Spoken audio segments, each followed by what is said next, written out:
Ini jadi seolah-olah ini ada penyamaran hukum. Kalau dalam filsafat kan ini sebenarnya pengertiannya ini tidak sesuai dengan pengertian politik dinasti kan, Pak.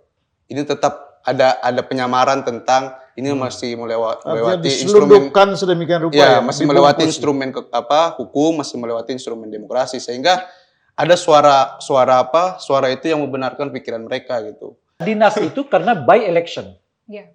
Tapi ada hubungan darah. Sekitar 50% itu apatetis sama politik karena banyaknya praktek korupsi yang terjadi dan juga karena pressure ekonomi ya dari inflasi dunia.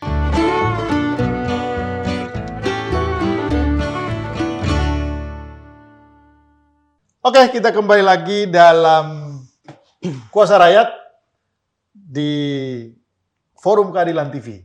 Oke, ini diskusi kita sudah semakin hot dan nggak terasa nih, kita sudah hampir di penghujung. Tadi Bung Rey mau tanya apa? Saya mau ngambil lagi dari survei itu. Oke. Kan 60%. Ya, kan kenyataannya gerakan-gerakan mahasiswa yang menolak dinasti ini kan belum kelihatan seheboh ketika mereka mau Omnibus Law kan. Nah sekarang pertanyaan saya, kenapa kalau ketika Omnibus Law itu cepat kalian konsolidasi, tapi untuk isu ini lambat? Satu, apa sih kesulitan utama yang kalian hadapi sehingga isu ini begitu lambat masuk di kalangan mahasiswa khususnya lah sesama kalian ini gitu. Padahal kita berhitung dengan waktu loh, karena kan Februari udah pencoblosan. Kalau masih teriak-teriak setelah Februari itu rasanya nggak lagi ke RI 1, RI 2. Tapi tantangannya udah akan lain lagi. Iya, beda. Jadi suara 60% ini kan tidak terkonsolidasi oleh materi yang besar, betul. oleh logistik yang besar.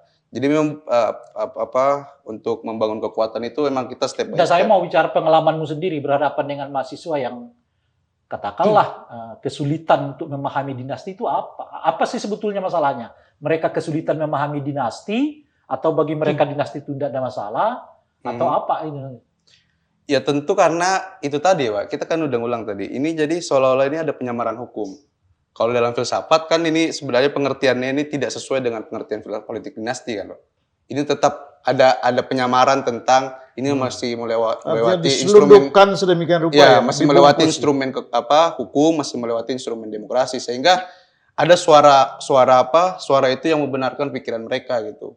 Saya banyak berdebat juga sama teman-teman di kampus itu seolah-olah ini apa yang dilakukan oleh Jokowi udah sesuai hukum kok. Udah melalui Mahkamah Konstitusi kok. Karena itu kan nggak dengan mata telanjang kita lihat. Ini sangat abstrak gitu loh. Betul. Tapi kan kita menyadarkan bahwa meskipun di dalamnya di sana ada Om loh yang buat keputusan.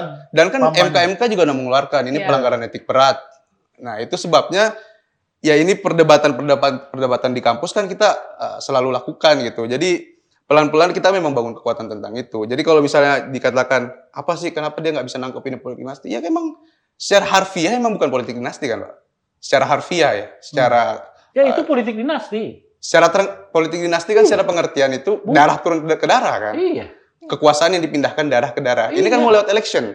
Iya. Jadi itu kan penyamaran maksud saya, Pak. Makanya. Jadi maksud saya, kita kan politik dinasti ini implikasi terhadap... Kalau yang Anda sebutkan itu udah monarki, bukan lagi dinasti. Nah ini pendefinisian ini. Iya, karena dinasti itu karena by election. Iya. Tapi ada hubungan darah. Wah ini Gitu pengertian ini perlu kita gali. Itu maksud saya. Tapi kalau saya, pemahaman saya, ini menyamar gitu dalam pelembagaan demokrasi yang kita sadari. Jadi itu emang jadi seolah-olah ini generasi kita itu menangkap benar juga. Jadi memang nggak bisa.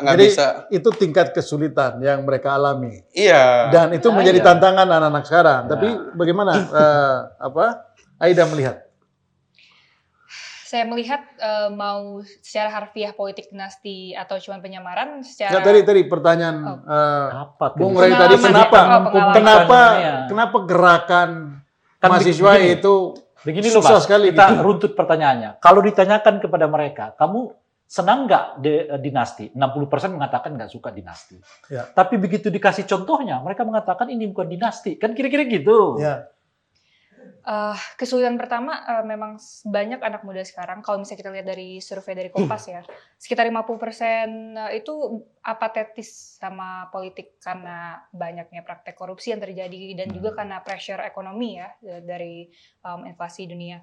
Jadi itu aja sudah kesulitan Pak gitu dari masyarakat yang banyak apatetis dan juga tidak memiliki pemahaman atas situasi yang baik itu. Tapi apa menurut saya akan mahasiswa sulit. terbebani dengan situasi ekonomi? Saya rasa iya. Saya rasa iya. Oh gitu. Mungkin tidak Kan dia terlihat- cuma begini aja ke orang tuanya. Enggak dong Pak. Hah? Tapi kan begini doang nggak bisa sejahtera banget juga. Tidak bisa maksudnya melakukan hal-hal yang seharusnya bisa mereka lakukan kalau misalnya tidak ada tekanan ekonomi ini gitu. Dan itu diberatkan lagi dengan situasi-situasi politik yang tidak baik. Jadi banyak yang sudah tidak peduli gitu. Dan itu kesulitan yang pertama. Dan kedua Nah, yaitu itu yang dikritik pencitraan. oleh Om Ray tadi. Di generasinya Om Ray itu, Di generasimu juga sebenarnya. generasi kita, itu justru karena situasi ekonomi makin sulit, maka perlawanan itu makin kuat. Ya kan? Kalau orang udah happy semua, orang nggak mau berjuang. Kalau orang udah ini sekali, mereka udah malas kritis. Nah, jangan-jangan ini mahasiswa sekarang udah malas bersikap kritis gitu.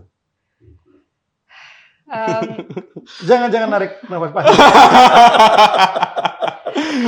Sebenarnya saya bisa setengah setuju juga karena memang saya akuin banyak yang belum mengerti gitu. Perdebatan pun juga tidak banyak terjadi karena ya konteksnya aja belum banyak dimengerti gitu. Mungkin karena status quo sekarang banyak anak muda yang dilihat dari program-program pemerintah.